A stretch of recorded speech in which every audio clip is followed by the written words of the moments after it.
let's talk through my Pang jumper. My name is Dylan and this is Making Your Own Merch, a series where I talk through some of the pieces that I've made, inspired by my favorite artists, musicians, and more. For the first episode, let's talk through my Pang jumper, inspired by Caroline Polachek's first solo record, Pang. I had this black Champion sweater for a few years. I got it at a thrift store. I knew that I wanted to customize it to make it just feel a bit more wearable. So I thought it'd be fun to do a jumper inspired by the amazing work that Timothy Luke did for Pang, which has all these kind of like very witchy, medieval, pointy, spiky details. So the jumper features embroidery on the front, the sleeves, and the back.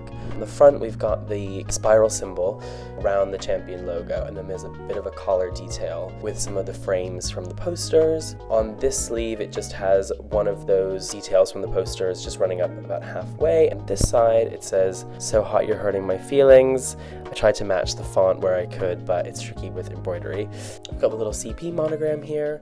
On the back, it features a Pang title and a giant portrait of Caroline embroidered with cotton thread and yarn from the Hit Me Where It Hurts single artwork where she's holding the vessel.